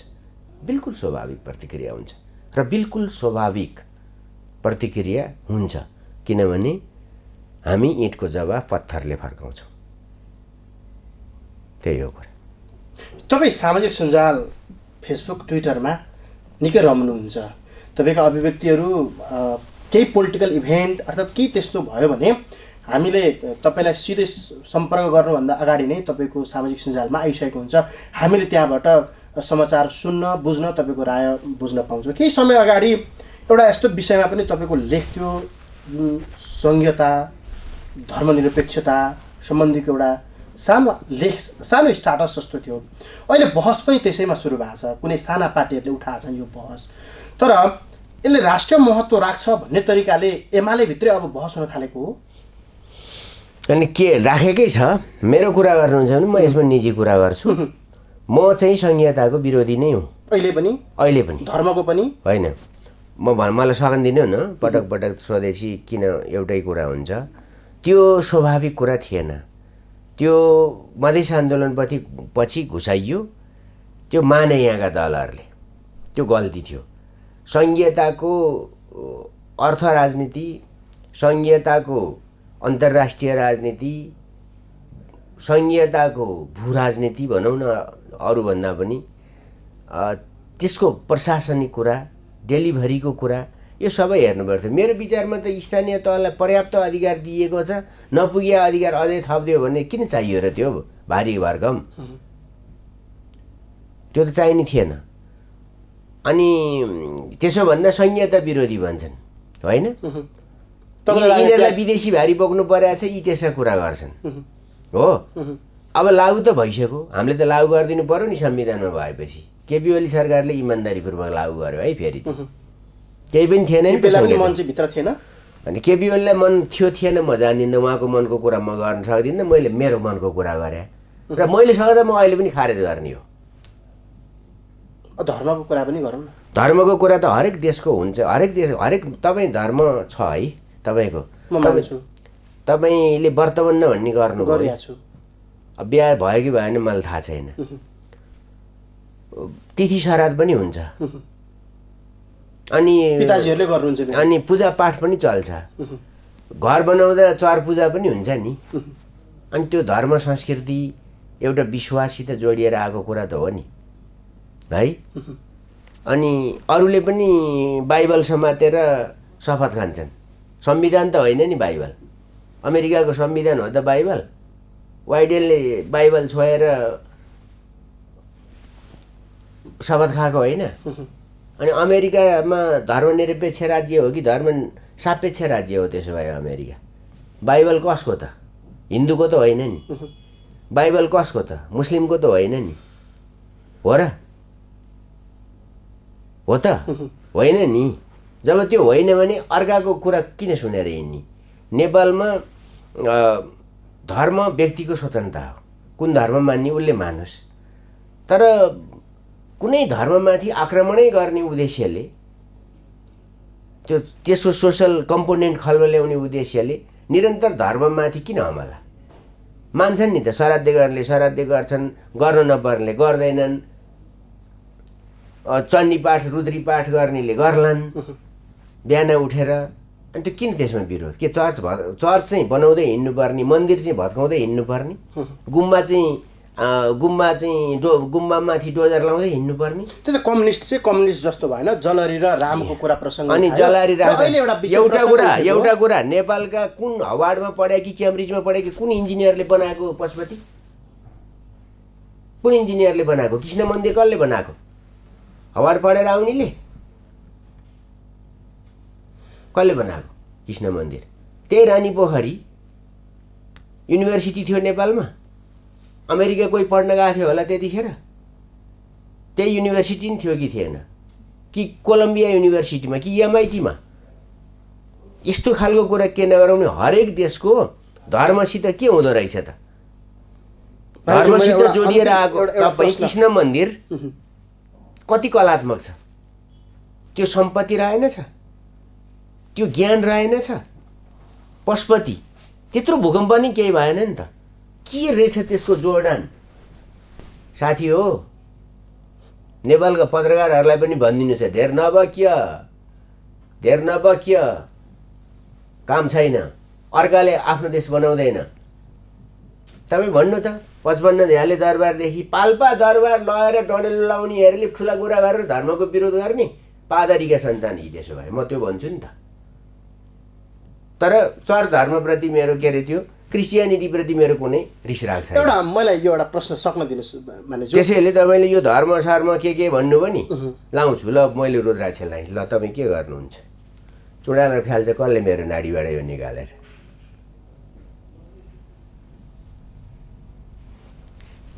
मैले मात्रै चुडाल्न सक्छु, यो अरूले सक्दैन। त्यसैले यहाँ नखेलौँ, यो सद्भाव नभड्काउँ। यो कला पनि छ, संस्कृति पनि छ, ज्ञान पनि छ। मैले भन्न खोजेको पशुपतिको त्यो जग चाहिँ कसरी राख्यो होला त्यो हेर्नु नि। त्यो एउटा मन्दिर बनाउने उत्कट कुराले र त्यसको टिकाउपन हुने कुराले सुरु भयो होला, होइन? यहाँ अर्को बताउँछु म तपाईँलाई। किराँती कहाँको? किराँती महादेव। बोलबम कसको? तराईमा बोलबम हुन्छ, होइन? साउनको महिना भर्खर यहाँ किराँती चाहिँ छ नि, होइन? किराँतहरूको यो चाहिँ बुद्ध धर्मवालाहरूको। अनि हिन्दू र बुद्ध धर्म नेपालमा जोडिया छैन। यस्तो खालको अलिकति कुरा नगरौँ कि भड्काउने कुरा। एउटा मैले यो प्रसङ्ग राख्न खोजेको, आज अफगानिस्तानमा के भयो? ओलीले यसमा केपी शर्मा ओलीको भाषा चाहिँ तपाईँहरू बोलिराख्नु भएको छ। केपी ओली पनि संहिता र धर्मप्रति चाहिँ रुचि राख्नुहुन्न, त्यही भएर त्यो मार्गमा हुनुहुन्छ। र अबको गठबन्धन तपाईँहरूको राप्रपासँग भएर चाहिँ तपाईँहरू जुन अघि भन्दै हुन्छ हामी फेरि आउँछौँ भन्ने त्यो हुइम फिजार चाहिँ तपाईँ आउनुहुन्छ भन्ने बाहिर आरोप लाउँछन्। यस्तो भयो के? एकदम ठिकै छ नि साथी कुरा, होइन? यहाँ त यस्तो भइसक्यो कि रियल म्याड्रिड भर्सेस बार्सिलोना भइसक्यो त्यो नेपालको पोलिटिक्समा। अब अर्को कुनै पोल छैन। एउटा केपी ओली पोल छ, एउटा केपी ओली विरोधी पोल छ, है? त्यसमा व्यक्तिगत रूपमा कमल थापा के भन्नै परेन।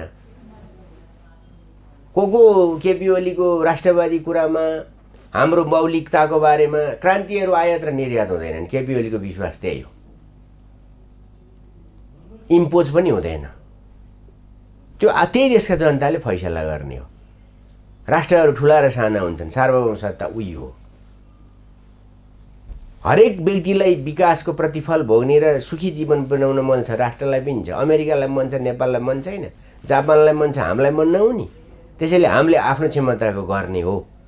त्यसैले नेपाल राम्रो बनाऊ, बलियो बनाऊ, सुदृढ बनाऊ भन्ने कुरा हो। तर यहाँ चाहिँ के भन्दाखेरि भैँसी पूजा गर्न गएर गाई काटेर खाने चाहिँ धर्म हो के अरे भैँसी पूजा गर्नेले किन गाई काट्या त? मानिआएकै थियो त गाई चाहिँ पूजा गर्ने अधिकांश नेपालीले। त्यही गाई नै पूजा गर्दै भए भैँसी पूजा गर भनेर त आरोप लाग्दैन थियो होला त पुष्पकमललाई।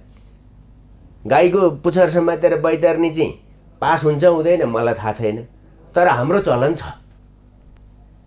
बैतर्नी तराउँदा गाई दान गर्ने भन्छन् नि। भैँसी पूजा गर्ने चाहिँ हाम्रो चलन थिएन नि त। होला कसैले सुँगुर पूजा गर्ला, त्यो हामी अरूको बारेमा केही पनि भन्दैनौँ। कुनै पनि कसैप्रति पनि हामी वैरभाव राख्ने होइन क्या। तपाईँलाई मन लाग्छ तपाईँ क्रिस्चियनिटी अवलम्बन गर्नुहोस्, तर मलाई त हिन्दू किन भएको, तेरो यहाँ यो के किन भन्नुहुन्छ? उत्तर छ होइन, दक्षिण छ होइन, चुम्बकत्व छ होइन, छ नि, ग्रह नक्षत्र तारा छन् नि, होइन, एस्ट्रोनमी छ नि। राति राति चाहिँ यी कुद्छन् पूजा गर्न, यिनका घरमा ज्योतिषका कुरा हुन्छन्, अनि यी चाहिँ अरू कुरा गरेर हिँड्छन्। अनि किन हाम्रो धर्म संस्कार संस्कृतिमाथि खेदो खन्नु पर्दा चुप लाएर बस्नु नि त, प्रतिवादै हुँदैन।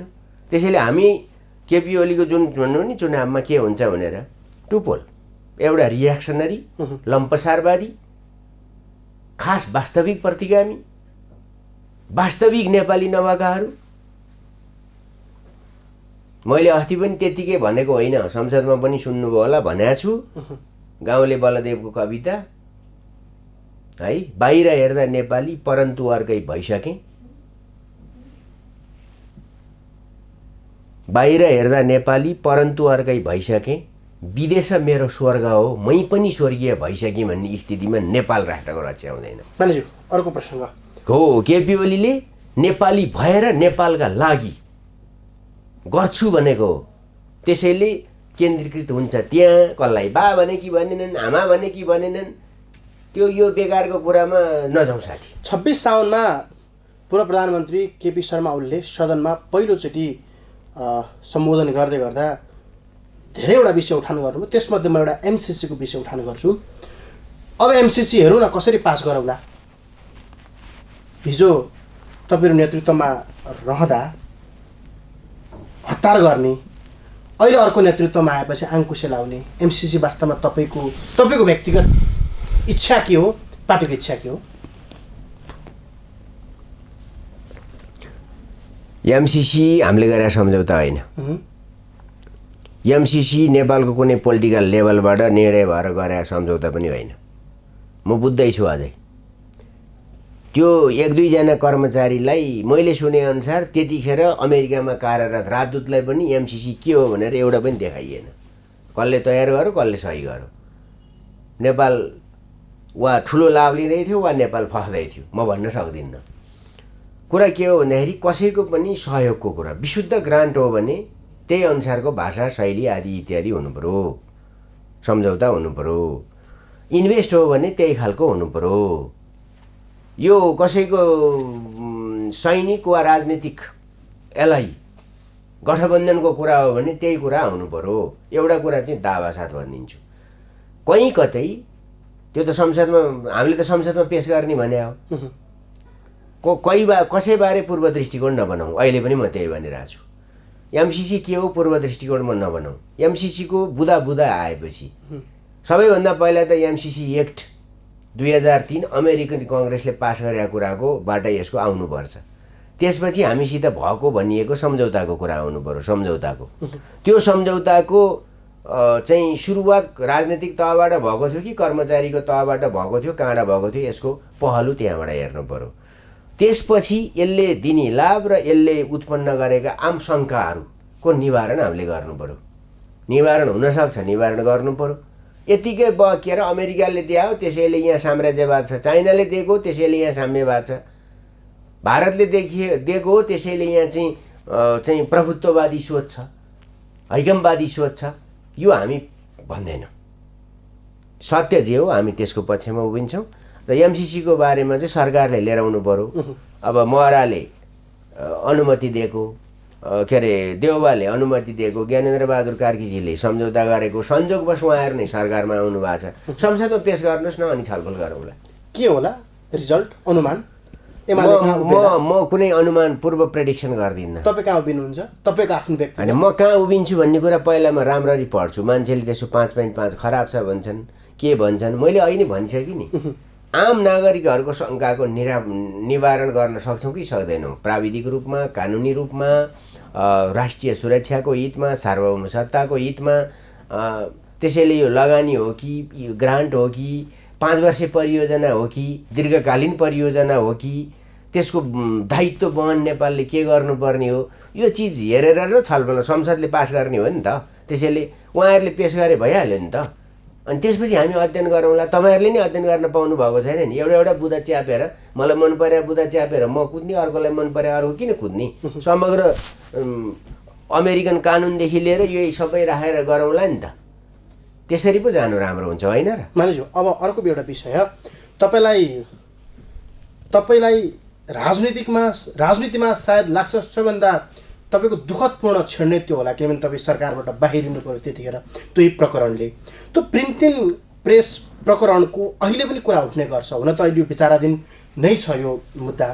संसदमा कहिलेकाहीँ उठ्ने गर्छ, सांसदहरूले उठाउने गर्नुभएको छ। 70 करोड खुलेआम हिँडिरहेको छ। एउटा सांसद चाहिँ संसद भवनमा आएर उफ्रिरहेको छ, त्यसलाई कारबाही हुनुपर्छ कि पर्दैन पर्छ भनेर सांसदहरूले भन्नुहुन्छ। तपाईँ त्यही बसेर सुनिराख्नुहुन्छ, तपाईँलाई कस्तो लाग्छ? म मुसु हाँस्छु, मुसु हाँसिराख्छु र कारबाही हुनुपर्छ अनियमितता गर्नेलाई। त्यसमा no excuse, no question, no compromise. बुझ्नुभयो? तर कसैलाई मनमा लाग्यो कसैको ब्लेमिङ उठो, कसैमाथि प्रश्न उठो, अनि त्यति गर्नासाथ कसैले अपराधी नै करण गरे जसरी माननीयहरू बोल्नुहुन्छ, उहाँहरूलाई के छ भने उहाँहरूको कुरा नउठाओस् भनेर, त्यहाँ वाइड बडी नउठाओस्, त्यहाँ त्यो क्यान्टोनमेन्टको कुरा नउठाओस्, त्यहाँ के भन्छ सुरासुन्दरीको कुरा नउठाओस्, त्यहाँ प्रधानमन्त्री पत्नीजीले सचिवहरूमाथि सुशासन सुरु गरेको कुरा नउठोस्, त्यहाँ बालुवाटार जग्गा प्रकरणको कुरा नउठोस् हैन, अथवा त्यहाँ माता तीर्थको जग्गा भट्टराईजीको बेला भएको त्यो कुरा नउठोस्।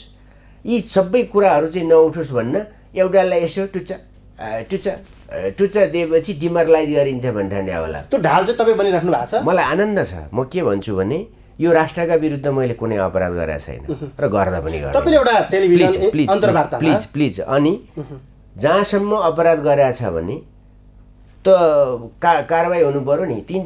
दुईटा तिनटा चिज म तपाईँलाई बताउँछु। एक, कुनै पनि गल्ती हुनको निम्ति, घुस खानको निम्ति, अपराध गर्नको निम्ति वा त्यस्तो हुनका निम्ति निर्णय त हुनु पर्ला, पहिलो कुरा। दोस्रो, सम्झौता त हुनु पर्ला। तेस्रो कुरा, निकासा त हुनु पर्ला। अनि लिएर आएर कसैले मलाई घुस दिएला नि त ग्वाममा 7 पुस्तालाई पुग्ने गरी त्यो केही पनि भएको छैन भने उहाँहरूले ककलले लाग्नुभयो, के गर्नुभयो, उहाँहरूको इच्छित कुण्ठा के थियो त्यो हुन नसकेपछि अनि उल्टो अर्कोलाई हान्दै गएर हिँडेर के फाइदा हुन्छ? त गर्नु नि त छानबिन भन्ने छु त। म त्यो मान्छे हुँ, प्रश्न उठेको कारणले म राजीनामा दिन्छु भनेर राजीनामा दिएँ। म लुकाउन हिँडेर, छिपाउन हिँडेर, भागेर हिँडेर म अहिले पनि भन्छु, लेखा समितिका कोही सांसदले त्यो डकुमेन्ट पढ्ने हुती राखेनन्, हैसियत राखेनन्। त्यहाँ के छ? 18 अर्बको छ, हल्ला गर्छन् 28 अर्बको। त्यहाँ सम्झौता भएको छ? छैन। लेखा समितिले पहिले तिमी यो काम गर्दै रहेछौ, के हो सम्पूर्ण डकुमेन्ट लैजाऊ भन्छ, लैजाऊ, सबै लैजाऊ। र 3टा कुरा भनेको छु मैले, मसित आर्काइभ छ, मैले भनेको छु 3टा सुझाव देऊ। या यो परियोजना क्यान्सल गर, देशको अहितमा छ भन्न, किनभने वार्षिक 10 अर्ब बाहिरिन्छ, हो कि 10 अर्ब बाहिरिन्छ। 1 वर्षमा 10 अर्ब हामी बाहिर्याउँछौँ, यो अझ बढ्दै जान सक्छ। दोस्रो, यसमा कुनै त्रुटि छ भने के हुनुपर्ने हो त्यो भन। तेस्रो, यसमा कुन प्रोसिडर अपनाउने त्यो पनि भन। यी सबै हल्लाखोरहरू के चाहन्थे भने प्राइभेटलाई दियोस्। प्राइभेटमा दिँदा त 52 अर्बका कुरा गर्ने नि आथे नि, 38 अर्बका कुरा गर्ने नि आथे नि। जब गभर्मेन्टमा गइयो, गभर्मेन्ट टु गभर्मेन्टमा गर्नुपर्छ भनेर गइयो, त्यसको सुरक्षाको कुरा पनि हुन्छ। र हामी ऋण लिँदै थियौँ, ऋणको कुरा भएको हो। अर्को देशको फ्रान्स सरकारले नेपाल सरकारलाई ऋण दिने, अनि फ्रान्स सरकारले नेपाल सरकारको कुनै मन्त्रीलाई घुस दिने हो, यो हुन्छ, यो सम्भव छ। जर्मन सरकारले ऋण दिने सो परियोजनाको लागि हामीले ब्याज तिर्नुपर्ने 1.8 कि 1.9 कति छ तिर्नुपर्ने 12-13 वर्षमा, टेक्नोलोजी ट्रान्सफर पनि गर्ने, त्यो सबै गर्ने। अनि जर्मन सरकारले गोकुल बाँसोटालाई घुस दिन्छ, हो कि दिन्छ? अनि नेपाल सरकारले त्यो निर्णय गर्नुपर्ने, नेपाल सरकारले आफ्नो अर्को एउटा मन्त्रीलाई यो काम गरे बापत ज्याला हो त्यो दिन्छ। नेसनल परियोजना हो नि, 3000 मान्छेले रोजगारी पाउने कुरा हो नि, अनि 30 वर्षसम्म त्यो चल्ने कुरा छ नि, 5 वर्षसम्म त सबै उनीहरूकै सरकारले जिम्मा लिइदिने कुरा छ नि। अनि 5 वर्ष हुँदा पनि 50 अर्ब बाहिरिनबाट जोगिएन। ल परिकल्पना गर्नुहोस् न, 5 अर्बमा ध्वस्त हुने रहेछ 5 वर्षमा। त्यो परियोजना कम्प्लिटेड हुँदा, त्यो परियोजना सबै थोक गर्दाखेरि 24-25 अर्ब जस्तो हुन्छ, त्यहाँ देखिन्छ। त्योभन्दा 11 अर्बमा लिएर आउँछु भनेर नि हिँडे होइन त। लिन को आए? लिएर आइदिन्छु भन्ने कहाँ छन्? लिएर आएर हालिदिउँ न त। म त तपाईँलाई चुनौती दिन्छु, 11 अर्बमा त्यो मैले तयार गरेको मोडेलको, क्षमताको, टेक्नोलोजीको लिएर आएर राखिदिउन्, म आफू किन्छु नि त 11 अर्बमा। एउटा टेलिभिजन अन्तर्वार्ता त्यसो भएको हुनाले मेरो भनाइ के छ भने सिम्पल छ यसमा कुरा। तपाईँले प्रश्न उठाएपछि यो पुरानो हो, बेमतलबको हो।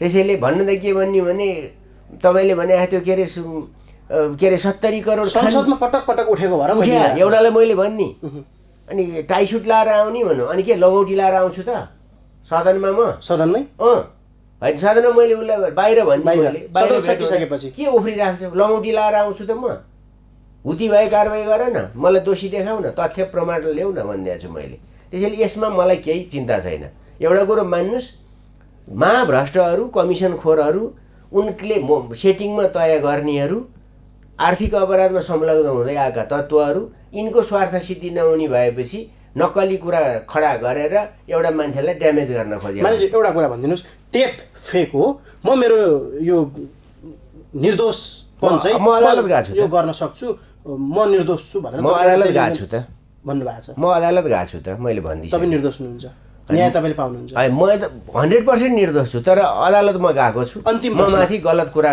लगाइएको छ भनेर अनि मलाई के यिनीहरूले दया गरेर छोड्या हुन् त चौखुरियाएर लाँदैन थिए त नचाहिएको कुरा गर्नुहुन्छ तपाईँ अन्तिम प्रश्नमा गए म्यानेजर यो कुरा त के हो भन्दाखेरि यिनका सम्पूर्ण कुराहरूको बारेमा गरौँ न म एउटा चाहिँ भन्छु है सबै गरौँ त साथीभाइको अनुहार ऐनामा म राम्रोसित गरौँ न मैले अर्को पनि भनिदिएको थिएँ म खुल्ला चौरमा सम्झौता गर्न तयार छु त्यो उसको कोही पत्रकार सम्मेलन गरेर तयार छु कसैले यो गरेछ नकली कुरा गरेर हिँड्ने त्यसैले यिनीहरूलाई मेरो भन्नु के छ भने यिनीहरू सबैको गरौँ न बैङ्क लुटिया पनि गरौँ न कति क्षति बनाएको प्रचण्डले मैले त लुट्या छैन मैले एकसुकै घुस खाइदिएँ छैन हेरे भइगयो त डकुमेन्ट दिन्छ फ्रान्सको पनि दिन्छ जर्मनीको पनि दिन्छ अनि के अरे स्विसको एजेन्ट भन्ने एउटाले गर्यो भने होइन अनि त्यो स्विसको एजेन्ट स्विस दूतावासले चाहिँ के भन्यो नि त्यही विदिन 10 मिनट उसले फेक हो यो मान्छे हाम्रो सम्पर्कमा छैन हाम्रो सरकार यसमा संलग्न छैन भनेन उसले त्यहाँ सरकार फ्रान्स सरकार के अरे कुन सरकार भनेको छ होइन यो देशको अरू देशहरूसितको सम्बन्ध पनि भड्काउने स्विस सरकारको प्रतिनिधि भनेको छ होइन त्यो टेपवालाले अनि स्विस सरकारले त्यही दिन जारी गरेर विज्ञप्ति त होला नि तपाईँहरूसित एम्बेसीले गर्नु भने त त्यो देशको सरकारले गर्नु हो नि अनि आफूलाई मन परेको कुरा उचालेर हिँडेर मलाई के जान्छ काभ्रेमा फेरि मजाले चुनाव जितेर आउँछु र एउटा गजब खुसीको कुरा कि त्यो सेक्युरिटी प्रिन्टिङको परियोजना ढिला गर्लान् काट्लान् तर बन्दै चाहिँ त्यहीँ बनेपामा छ है काभ्रेमै लानुहुन्छ बनिरहेछ र बनाइनु पर्दछ जहाँ 30 वर्षमा कति पैसा बाहिरिन्छ ल भन्नु न 10 अर्बको हिसाबले पनि काभ्रेबाट फेरि आउनुहुन्छ निर्वाचन भएर मेरो पहिलो प्रश्नको जवाफ दिनु न 30 वर्षमा 10 अर्ब बाहिरिँदा चाहिँ कति हुन्छ 30 अर्ब त्यसले 30 वर्ष रन गर्दा 30.300 अर्ब बाहिर आउने 18-20 अर्बको परियोजना चाहिँ यहाँ लागू हुन नदिने महान राष्ट्रवादीहरू विकास प्रेमीहरू यी सब दलाल हुन् यी चाहिँ हुन् दलाल मलाई भन्नु पर्दैन त्यो आऊ सामना गर्ने हो भन्ने छु मानवजी अन्तिम प्रश्न अब सरकारको के अरे जितेर आउँछस् भन्नुभयो काभ्रेली जनतालाई सोध्नुहोस् आरामले जित्छु त्यति विश्वास र त्यति माया मैले पाएको छु पार्टीको अवस्थामा भएर पनि जित्नुहुन्छ जित्छु खैर तपाईँलाई शुभकामना छ केही समयपछि निर्वाचन त हामी पनि देख्न सक्छौँ अन्तिम प्रश्न सरकारको 1 महिना बितेको छ समीक्षा गर्न पनि लगभग हनिमुन पर्खिनु पर्ला तथापि 2-4 कुराहरूले चाहिँ सरकारलाई जुन बदनाम बनाइरहेको छ 1 महिना बितिसक्दा पनि मन्त्री परिषद विस्तार हुन सकेन भन्ने लगायतको कुरा उठिराख्दा 1 महिनाको समीक्षा के गर्नुहुन्छ सरकारको एउटा प्रश्न र अर्को गठबन्धनको भविष्य के देख्नुहुन्छ परमादेशी सरकार भनेर तपाईँले पटक पटक गाली गर्नुभएको छ अन्तिम प्रश्न गाली गरे होइन नि तथ्य हो नि संविधानको कुन धारामा न्यायाधीशले प्रधानमन्त्री तोक्ने भनेको छ त्यो पनि घन्टा तोकेर छ संविधान उल्लङ्घन गरिसक्नुभयो संविधान संशोधन हुनु पर्यो अब नेपालको हो कि त्यो कुरा गर्नै पर्ने भयो नि त अब परेन अब यिनीहरूको समीक्षा के गर्ने धामी बारे बोल्न सकेनन् नि कम्फर्टेबलवालाले कसरी बोल्नु त बिचरा उनको निर्देशक रिसाउला समस्या छ हजुर समस्या छ बडा समस्या छ कि उहाँहरूलाई उहाँहरू अरूप्रति उत्तरदायी हुनुपर्छ देश र जनताप्रति होइन अरू कसैप्रति हुनुपर्छ त्यसो भएको हुनाले उहाँहरूको खेलोमेलो हामी हेर्दै जान्छौँ देखिसक्यो नि गठबन्धनको भविष्य त्यो पेट्रोलको भाउमा पनि के भन्दै थियो फेरि हिजो अस्ति बन्द गरेछन् त्यो है अब त्यो इन्टरनेसनल्ली मिलाएको छ नि त त्यो त्यसैले मैले भनेको के भने सबै भत्काइदिनु क्या केपी ओली सम्झाउने सब चिज भत्काइदियो भने केपी ओलीको विरोध गर्नु पर्दैन अहिले गाह्रो के पर्यो भने अफगानिस्तानबाट अस्ति मान्छे ल्याउँदा नै मान्छेले सम्झे केपी ओलीलाई। अब के गर्नुहुन्छ हेर्नु न, 24 घन्टामा केपी ओलीले लिएर आए हो कि। अनि अब 7 दिन बितिसक्दा नि यिनको मुखबाट बोली फुट्न सकेन। चीन गुहार्या भए नि हुन्थ्यो, भारत गुहार्या भए नि हुन्थ्यो, किनभने त्यहाँ उनीहरूको एक्सेस अहिले राम्रो देखिया छ। भारतको त झन् गाह्रो छ। पाकिस्तान र चीन गुहार्या भए कति नेपाली थिए, 10-12 हजार त्यो त आउँथे। अथवा जर्मन अमेरिकन ब्रिटिसहरूलाई भन्नु पर्थ्यो जहाँ हाम्रा काम गर्छन्, तिम्रो सुरक्षामा गएका हुन्, तिम्रो मात्रै नागरिक फेरि फर्काएर सुख पाउँदैनौ, मेरा नागरिक पनि लिएर आइदेऊ, तिम्रो त्यहाँ हामी युद्धरत पक्ष होइनौँ, त्यसैले ल्याइदिनु पर्यो भन्न सक्नु पर्थ्यो। उता अमेरिकाले नै कता कतारतिर लगेर अलिअलि पठाइदिएछ र धन्न राम्रो हो, धन्यवाद छ उनीहरूलाई, कम्तीमा त्यति गरे।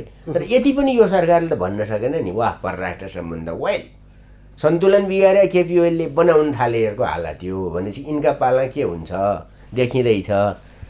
तर अब हामी 3 महिना त हेर्न पर्यो, हेर्न पर्दै पनि गलतलाई गलत भन्न पनि पर्यो। यही हो कुरा। हस्, व्यस्त समय दिनुभयो, आइदिनु भयो, धन्यवाद। हस्, धन्यवाद तपाईँहरूको परिवारलाई पनि, मिडिया परिवारलाई।